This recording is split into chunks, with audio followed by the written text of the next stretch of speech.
எல்லா தமிழ் மக்களுக்கும் வணக்கம். என் பேர் ஷீபா. வெல்கம் டு ஷீபா சமையல். இன்னைக்கு நம்ம வீட்டு சமையலில் ரொம்ப ஈஸியாகவும் அதே சமயத்தில் ரொம்ப சுவையாகவும் இருக்கக்கூடிய சௌச்சௌ கூட்டு தான் செய்ய போகிறோம். ஃபஸ்ட் இந்த ரெசிபி பண்ணுறதுக்கு குக்கரில் 4 ஸ்பூன் தேங்காய் எண்ணெய் சேர்த்துக்கோங்க. எண்ணெய் சூடேறவும் 1/2 ஸ்பூன் கடுகு 1/2 ஸ்பூன் உளுந்தம்பருப்பு சேர்த்து நல்லா பொரிய விட்டுலாம்.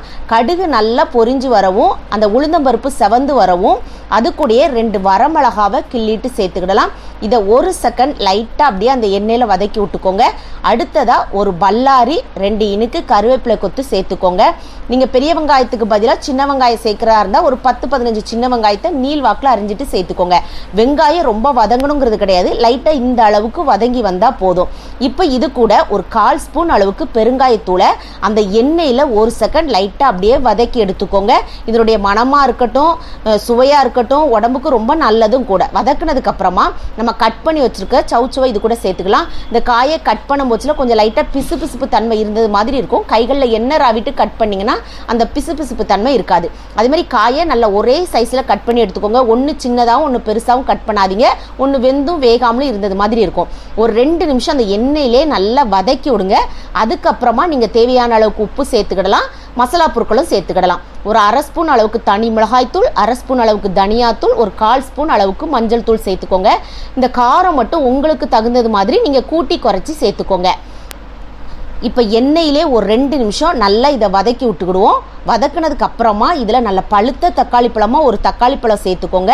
அது கூடயே பாசிப்பருப்பு ஒரு 1/4 கப் அளவுக்கு 2 திருப்பு நல்லா கழுவிட்டு ஒரு 10 நிமிஷம் ஊற வச்சுட்டு அதையும் சேர்த்துக்கோங்க, தண்ணியை வடிகட்டிட்டு.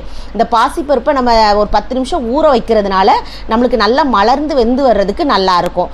இப்போ அப்படியே இதையும் ஒரு 2 நிமிஷம் வதக்குனதுக்கு அப்புறமா வேகிறதுக்கு தேவையான அளவுக்கு நம்ம தண்ணி விட்டுக்கிடலாம். தண்ணியினுடைய அளவு பார்த்தீங்கன்னா அதிகமாக வச்சிடாதீங்க. அந்த காய் முங்குற அளவுக்கு, அதாவது இந்த அளவுக்கு நீங்கள் வச்சிங்கன்னா போதும். இப்போ நல்லா ஒரு அட்டை கலந்து விட்டுட்டு மூடி போட்டு 2 விசில் வச்சு எடுத்துக்கலாம். நீங்கள் உங்களுடைய குக்கருக்கு தகுந்தது மாதிரி விசில் வச்சு எடுத்துக்கோங்க. ரொம்ப குழைவாகவும் நம்ம வேக விட்டுறக்கூடாது. இப்போ 2 விசில் விடுறதுக்குள்ளே நம்ம ஒரு மிக்சி ஜாரில் ஒரு பத்து தேங்காய் சில்லு எடுத்துக்கலாம். தேங்காய் அதிகமாக வேண்டாம். அந்த பின்னாடி ப்ரௌன் கலர் பார்ட்டை நீக்கிக்கோங்க.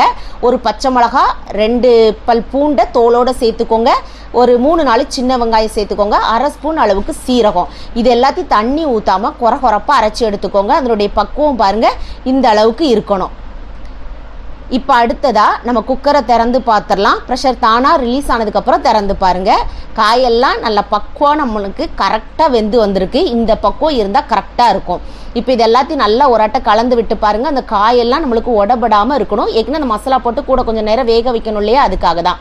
இப்போ நம்ம அரைச்சி வச்சுருக்க அந்த தேங்காய் மசாலாவை இது கூட சேர்த்துக்கோங்க.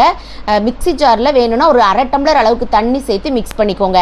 இது போட்டு ரொம்ப நேரம் குக் பண்ணணுங்கிறது கிடையாது. மீடியம் ஃப்ளேமில் ஒரு 5-6 நிமிஷம் நீங்கள் குக் பண்ணிங்கன்னா போதும். இப்போ ஒரு 7 நிமிஷம் ஆயிருக்கு, நான் காமிக்கிறேன் பாருங்கள். அதனுடைய கன்சிஸ்டன்சி இந்த அளவுக்கு பார்த்துக்கோங்க. அதாவது நீங்கள் தொட்டுக்க வேணுமா இல்லை சாதத்தோடு பிசைஞ்சு சாப்பிட வேணுமான்னு பார்த்துட்டு அதுக்கேற்ற மாதிரி நீங்கள் ஸ்டவ் ஆஃப் பண்ணிடலாம். இப்போ கொஞ்சோண்டு கொத்தமல்லி தலையை தூவிட்டு நீங்கள் ஸ்டவ் ஆஃப் பண்ணிங்கன்னா நல்ல மணமாக இருக்கும். அவ்வளோதான், அருமையான சௌச்சௌ கூட்டு ரெடி. இது நீங்கள் அப்படியே சாதத்தோடு பிசைஞ்சு சாப்பிட்டீங்கனாலும் டேஸ்ட்டாக இருக்கும். அப்படி இல்லைன்னா ரசம் வச்சுருந்தீங்க இல்லை புளிக்குழம்பு வச்சுருந்தீங்க அப்படின்னா தொட்டுக்கிடுறதுக்கு ரொம்ப நல்லாயிருக்கும். கண்டிப்பாக உங்கள் வீட்டில் இதை நீங்கள் செஞ்சு பாருங்கள். செஞ்சு பார்த்து உங்கள் ஃபீட்பேக்கை கமெண்ட் பாக்ஸில் சொல்லுங்கள். வீடியோ பிடிச்சிருந்தா லைக் பட்டனில் தம்ஸ் அப் கொடுத்துருங்க. தம்ஸ் அப் கொடுத்த கையோடு உங்கள் ஃப்ரெண்ட்ஸ் ஃபேமிலியோடு ஷேர் பண்ணிடுங்க. ஃபர்ஸ்ட் டைம் வியூவராக இருந்தால் சப்ஸ்கிரைப் பண்ணி சப்போர்ட் பண்ணுங்கள். நான் இன்னொரு வீடியோவில் இன்னொரு வித்தியாசமான சுவையான மனமான ரெசிபியோடு நான் உங்களை சந்திக்கிறேன். அது வரைக்கும் டாடா பபாய்.